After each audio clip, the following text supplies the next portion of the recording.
श्री भरत जी ने सुना। गुरुदेव कह रहे, माताएं भी कहती हैं, पूत पथ्य गुरु आयसु आहाई।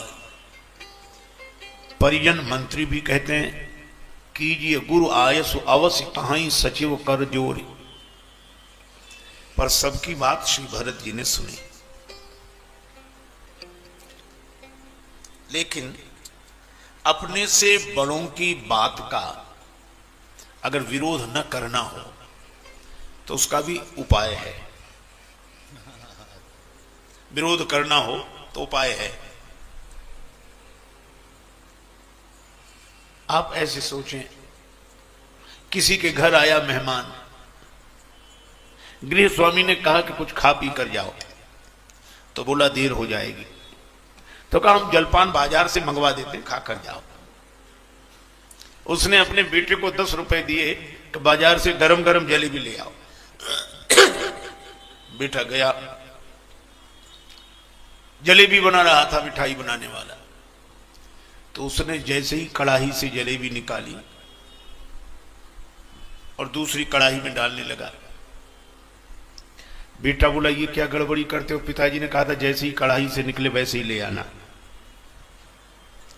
अब आप एक बात सोचो, अगर वो जलेबी ले जाए तो सिकी तो खरी है, पर चाशनी में नहीं डुबोई तो उसमें स्वाद नहीं होगा। हम भी आपसे कहते हैं कि आप अपनी वाणी रूपी जलेबी को सत्य की कढ़ाई में खरा सेक लें, पर सामने वाले को जब ने तफसील की चाशनी में डुबो कर देना चाहिए।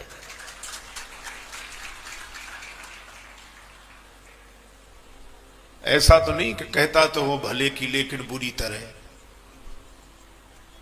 इसीलिए श्री भरत जी ने गुरुजनों की बात सुनी और यही कहा कि आप उचित शिक्षा दे रहे हैं, जिसका आचरण करने से मेरा भला होगा।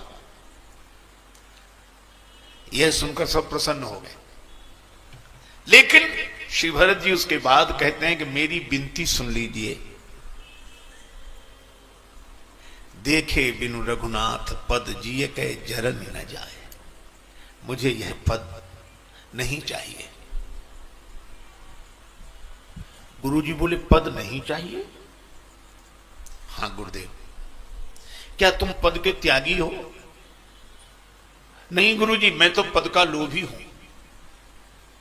तो लोभी व्यक्ति तो पद नहीं छोड़ता, त्यागी लोग पद छोड़ते हैं। तुम अयोध्या के पद का त्याग क्यों कर रहे? श्री भरत जी ने कहा गुरुजी, कभी कभी लोभी आदमी भी पद छोड़ देता है।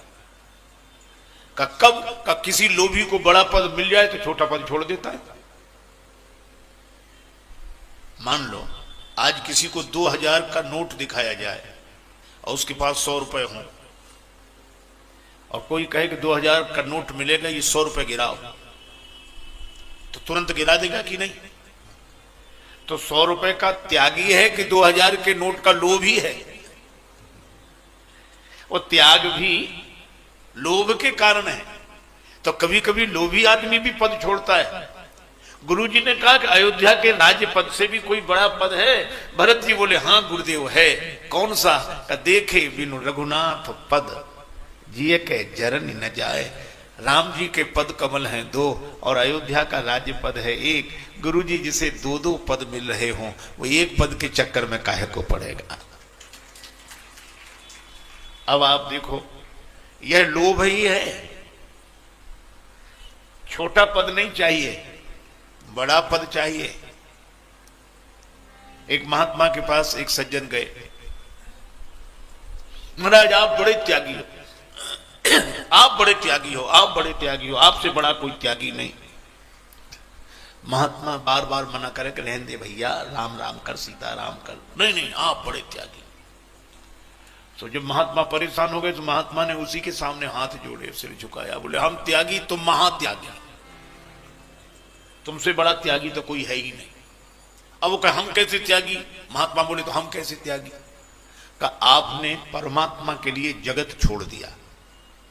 महात्मा बोले तो कीमती परमात्मा की जगत? का कीमती तो परमात्मा है। तो कब परमात्मा के लिए, कीमती परमात्मा के लिए हमने जगत छोड़ दिया तो हम त्यागी, लेकिन धन्य हो तुमने तो जगत के लिए परमात्मा को ही छोड़ दिया तो तुम महात्यागी, तुमसे बड़ा त्यागी और कौन हो। इसलिए भैया लोभ तो भगवान का। हा? भरत जी ये नहीं कहते कि हम भगवान के चरण कमल चाहते हैं, हम त्यागी हैं, हमें संसार से कोई लेना देना नहीं है और हम त्यागी हैं, हमको तो केवल भगवान के चरण चाहिए। नहीं, भरत जी की शैली देखो, वो कहते मैं लोभी हूं इसलिए भगवान के चरणों को चाहता हूं। चरण कमल देखे बिनु रघुनाथ पद जिय के जरनी न जाए, ये लोभ। गुरुजी ने सोचा थोड़ी परीक्षा ले लें। गुरुजी बोले भरत अगर तुम सिंहासन पर ना बैठो, हम तुम्हें जबरदस्ती बिठाएं तो बैठोगे नहीं? भरत जी बोले गुरुजी बैठना पड़ेगा। अच्छा, गुरु आज्ञा करी ऐसी बैठना पड़ेगा, लेकिन एक बात तय है, मोहि राज हठ देहु जबहि रसा रसातल जाई है तबहि। मुझे जबरदस्ती जिस दिन आप सिंहासन पर बिठा देंगे, ये पृथ्वी रसातल को चली जाएगी। यह है श्री भरत। गुरु जी ने कहा भरत कैसी बात करते हो, इस पृथ्वी पर हिरण्याक्ष हिरण्यकश्यप का राज्य रहा, पृथ्वी रसातल को नहीं गई। रावण कुंभकर्ण का राज्य है, पृथ्वी रसातल को नहीं गई। और तुम्हारे जैसा महात्मा सिंहासन पर बैठ जाएगा तो पृथ्वी रसातल को चली जाएगी। यह बात हमें तो समझ में नहीं आती। श्री भरत जी ने कहा गुरुदेव, हिरण्याक्ष हिरण्यकश्यप का अत्याचार पृथ्वी माता सहन कर सकती हैं, क्योंकि पृथ्वी माता जानती हैं कि राक्षस हैं। रावण कुंभकर्ण का अत्याचार पृथ्वी माता सहन कर लेती हैं, क्योंकि वे जानती हैं कि राक्षस हैं। लेकिन गुरुदेव यह तो बताओ, हिरण्याक्ष हिरण्यकश्यप और रावण कुंभकर्ण का काम अगर राम का भाई करने लगे तो पृथ्वी भरोसा किस पर करेगी? वह तो रसातल को चली ही जाएगी। रसा रसातल जाई ही तब ही। गुरु जी गदगद हो गई यह बात सुनकर।